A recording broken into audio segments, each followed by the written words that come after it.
M के times news में आपका स्वागत है। मैं हूं एम के आजाद। आज हम बात करेंगे कि नरेंद्र मोदी जी के दो बड़े ब्लंडर 2024 में बड़ा नुकसान की तरफ इशारा कर रहा है। आज हम इसी को लेकर बात करने वाले हैं कि कौन से बड़े ब्लंडर है जिसके करने से 2024 में बहुत बड़ा असर होता हुआ दिख रहा है, और वो दोनों कोई और नहीं, महिला आरक्षण बिल को लेकर है। क्योंकि जिस तरह से नरेंद्र मोदी जी ने बड़े उत्साह के साथ विशेष सत्र बुलाकर महिला आरक्षण बिल का स्वागत करने के लिए जो व्यवस्थाएं की है और जिस तरह से उसे पास कराने की व्यवस्थाएं की थी, ये सारे कुछ तो अच्छा जरूर नजर आ रहा था। लेकिन यह क्या, महिला आरक्षण बिल को 2029 के लिए टाल देना, और दूसरा सबसे बड़ा कि यानी महिला आरक्षण बिल में ओबीसी की कोई व्यवस्था नहीं होना। याद कीजिए, सबसे पहले जो विशेष सत्र को लेकर जिस तरह से जो गोदी मीडिया ने जो भूमिका बांधी थी कि वन नेशन वन इलेक्शन के लिए विशेष सत्र बुलाए जाएंगे, और पता नहीं क्या क्या किस तरह से मास्टर स्ट्रोक चलने वाले हैं। अब विपक्षियों को कितनी हड़बड़ाहट हो गई है, कितनी अकबकाहट है, ये तमाम चीजें आपने गोदी मीडिया में जरूर देखा। और जब विशेष सत्र बुलाए गए और विशेष सत्र में महिला आरक्षण को लेकर जब चर्चाएं शुरू हुई और जिस तरह से वोटिंग हुई और पास कराने का खेल चला, ये तो बड़ा अच्छा लग रहा था। और बड़े दिनों के बाद इसको लागू करने में सरकार ने कामयाबी जरूर हासिल की। लेकिन जिस आधे अधूरे को लेकर ये जो महिला आरक्षण बिल लाया गया, वो वही अब भारतीय जनता पार्टी के लिए सरदर्द बनने जा रही है। क्योंकि दो बड़े मिस्टेक इसी में हो गए हैं। पहला यह है कि 2029 में महिला आरक्षण बिल को टालने की जो रणनीति बनाई गई है वो बड़े घातक साबित होने वाले हैं। और दूसरी सबसे बड़ी कि महिला आरक्षण बिल में ओबीसी के लिए कोई प्रावधान नहीं करना, ये अब सबसे बड़ा सरदर्द 2024 के लिए नरेंद्र मोदी सरकार की होने जा रही है।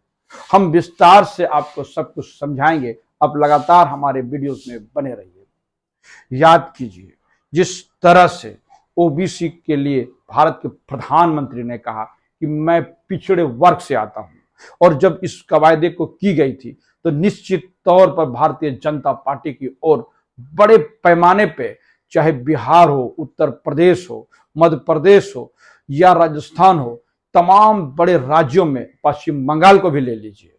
तो ये तमाम बड़े राज्यों में जो भारतीय जनता पार्टी को क्रेज मिलना चाहिए था, यानी ओबीसी के प्रधानमंत्री बनने से जितने ओबीसी वोटों का जो एक जत्था था वो भारतीय जनता पार्टी के तरफ जरूर चलता हुआ दिखा।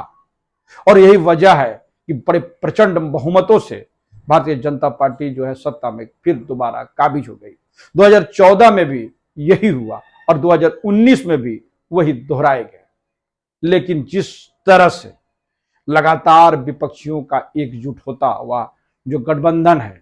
इंडिया गठबंधन, और ये तमाम चीजों के बीच जब राज्य के क्षत्रप एकजुट हो जाए और केंद्र सरकार को उखाड़ने का संकल्प ले ले, तो बड़ी लकीर तो लंबी खींची जाती है। इससे किसी को इनकार तो बिल्कुल नहीं करना चाहिए, क्योंकि क्षत्रपों की लड़ाई में हमेशा से भारतीय जनता पार्टी हारते हुए नजर आई,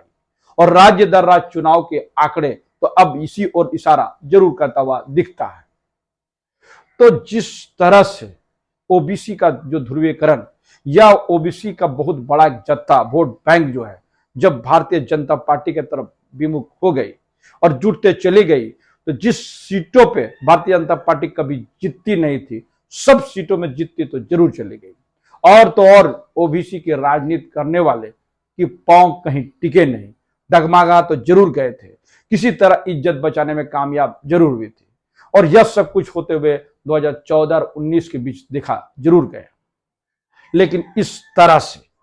जिस तरह से कमंडल के बहाने मंडल की कवायदें जब की गई थी, तो बड़ा दिलचस्प नजारा बिहार से शुरू हुआ था। और जिस तरह से फिर बिहार में जातीय जनगणना के जो आंकड़े सामने लाए गए और जिस रणनीति के तहत लाए गए, और उसमें भारतीय जनता पार्टी जिस तरह से फंसते हुए नजर आ रही है, ना उसे ये समझ में नहीं आ रहा है कि वो उसे निगले कि उगले। जब इस परिस्थितियों से ना उगले और ना निगले, तो क्या कहा जाएगा। और सब कुछ तो मजबूत कहलाने वाले नरेंद्र मोदी सरकार को तो जो परेशानी नजर आ रही है वो किसी से छुपी बात तो बिल्कुल नहीं रह गई है। साफ इशारा है, भारतीय जनता पार्टी के बड़े बड़े नेता इस मामले कतरा जरूर रहे हैं, तो इसे क्या कहेंगे। और जिस तरह से ओबीसी का 63% जब आबादी बिहार में नापी गई हो, जनगणना में सामने आई हो और वो सरकारी आंकड़े हैं, तो इसे किस तरह से देखा जाएगा ये तो आप आसानी से समझ सकते हैं। पिछड़ों का और अति पिछड़ों की राजनीति करने वाले नीतीश कुमार हो या लालू प्रसाद यादव हो, चाहे इस तरह से अखिलेश यादव हो या दूसरी पार्टियां, जिन्होंने भी ओबीसी राजनीति पर अपने दृष्टिकोण को हमेशा बनाए रखा और उस लय के तहत अपनी राजनीति को अंजाम देते चले गए, उसकी तो बाहें खिल गई है, उसकी तो बातचीत खिल गई हुई, ये सब कुछ तो नजर जरूर आ रहा है। और जब आंकड़े सामने आए और ओबीसी को लेकर फिर से एक बार राजनीति हो,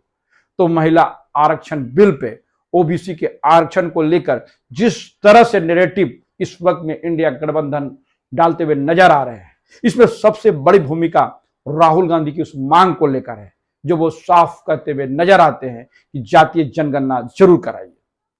आप सेंसेक्स की बात क्यों नहीं कर रहे हैं? और तो और जब सेंसेक्स हुए बिना महिला आरक्षण बिल को लागू किया गया, तो यह समझ में आया जा सकता है कि महिलाएं ठगी जरूर गई है, महिलाओं को एक लॉलीपॉप जरूर दिखाया गया, लेकिन अब की महिलाएं उतनी ज्यादा बेवकूफ तो बिल्कुल नहीं रही। तो ये आसानी से समझा जा सकता है कि बिना ओबीसी के होमवर्क किए ही महिला आरक्षण बिल आने वाला समय में इसलिए महत्वपूर्ण हो जाता है क्योंकि जातीय जनगणना की मांग पूरे देश में उठ रही है और राज्य दर राज्य जब इसको कराने की कवायदे करने लगे, तो एक बड़ा संकट तो मौजूदा सरकार के पास जरूर आते हुए दिखता है। तो ऐसी कौन सी परिस्थिति थी जब नरेंद्र मोदी को यह कहने लगा कि मैं पिछड़े वर्ग से आता हूं, और यही उन्होंने कहा कि मैं चाय बेचने वाला हूं। जब वो निचले दृष्टिकोण से इस बात को कहते चले गए तो लोगों को यह बहुत बहुत भाया। और जब लालू प्रसाद यादव की बात कीजिए तो वो ये कहते हुए नजर आते थे कि मैं भैंस पे चढ़कर राजनीति शुरू की और मैं भैंस के सींग के साथ में चढ़ने का प्रयास करता हूं, और तो और मैं चरवाहा हूं। हमारी माए गोईठा बेचती थी, यानी गोबर से बने हुए जो व्यवस्थाएं की जाती है चूल्हा जलाने के लिए, मैं उसको मेरी माँ बेचते हुए नजर आती है। हम लोग दूध बेचने वाले हैं। ये तमाम चीजें बिहार की राजनीति में लालू प्रसाद ने जरूर आजमाया और इसका क्रेडिट और इनका क्रेज लालू प्रसाद को जरूर कई दशकों तक मिलता चला गया। और आज भी लालू प्रसाद यादव की राजनीति इसी इर्द गिर्द घूमता हुआ नजर आ रहा है। तो सब कुछ तो ओबीसी के बहाने और पिछड़ों और दलितों अल्पसंख्यकों को जिस तरह से वर्तमान की मौजूदा सरकार ने दरकिनार करने की कोशिश की, और जब कांग्रेस एक देश की सबसे पुरानी और बड़ी पार्टी जब इस मुद्दे को लपक ले,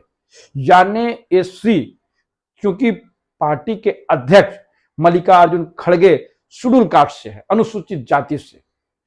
तो इन जातियों का बड़ा प्रभाव भारत में तो जरूर है। और जब बिहार के जातीय जनगणना पर गौर करें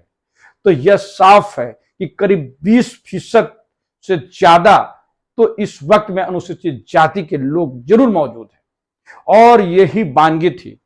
कि जिस तरह से कांग्रेस पार्टी ने एससी समाज से पार्टी का राष्ट्रीय अध्यक्ष बनाया, इसका क्रेज जब उनको कर्नाटक में मिला, और सबसे बड़ा उदाहरण इस वक्त में तेलंगाना में जो जातीय समीकरण की जो गोलबंदी खड़गे साहब के द्वारा की गई, उसकी वानगी थी कि हैदराबाद में जो राहुल गांधी की सभाओं में, जिसमें खुद मल्लिकार्जुन खड़गे भी मौजूद थे, जिस तरह से गारंटी योजना के बहाने भीड़ जुगाड़ की गई थी, वो ऐतिहासिक भीड़ तो हैदराबाद में पिछले दिनों हुई नहीं।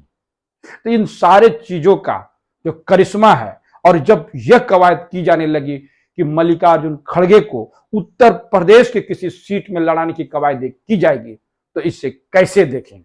और यह सब है भारतीय जनता पार्टी की मौजूदा सरकार की सबसे बड़ी परेशानी। एक तो उनके दलित, यानी कांग्रेस पार्टी के जो राष्ट्रीय अध्यक्ष दलित समाज से आते हैं। तो दूसरी सबसे बड़ी बात है कि राहुल गांधी और सोनिया गांधी एक सुर में जातीय जनगणना की मांग को लेकर जिस तरह से प्रखर है, मुखर है, तो इसे कैसे देखेंगे। और मापने का कोई पैमाना नहीं है कि इस वक्त में राहुल गांधी को लोग बड़े नोटिस लेकर, चाहे देश में हो या विदेश में हो, सुनते जरूर नजर आते हैं।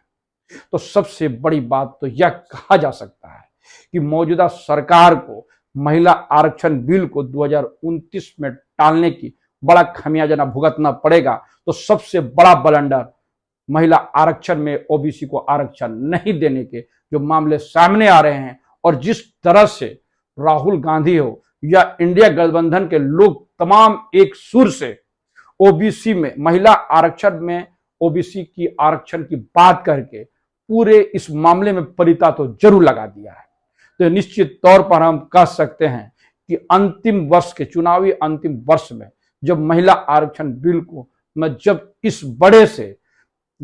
खेल के पीछे राजनीतिक शुरू की गई, तो जिस तरह से अब ये भारतीय जनता पार्टी के लिए परेशानी का सबब बनता हुआ दिखता है, ये बड़ी वानगी है। तो इससे समझा जा सकता है कि क्यों नहीं जातीय जनगणना की बात वर्तमान की मौजूदा सरकार कहते हुए नजर आई। यानी वो पूरे तमाम मुद्दे अब कौन होते हुए क्यों दिखते हैं, क्यों भारतीय जनता पार्टी अब इस मुद्दे को लेकर चुनाव में नहीं जाना चाहती है, और राज्य दर राज्य भारतीय जनता पार्टी के झगड़े और अगड़े और पिछड़े की जो झमेले हैं, इसमें भारतीय जनता पार्टी अब जरूर उलझते हुए नजर आ रही है, और आने वाला वक्त में और भी उलझते हुए चले जाएगी। ये तमाम चीजों का जो लबोलुआब यह निकल रहा है कि महिला आरक्षण बिल को टालने से भी महिला इस मामले में बहुत ज्यादा प्रखर है कि जब पार्लियामेंट से इसको पास कर दिया गया, तो फिर इसे लागू करने की इतनी जरूरत, इनको लागू क्यों नहीं किया गया, इसकी आवश्यकता 2029 में क्यों नहीं, और आनन फानन में बिना सेंसेक्स कराए हुए, बिना परिसीमन कराए हुए महिला आरक्षण बिल लाने का मकसद क्या है, इस बात को विपक्ष वाले लोग बताने में कामयाब जरूर होते हुए दिखते हैं। तो हमारा ये वीडियो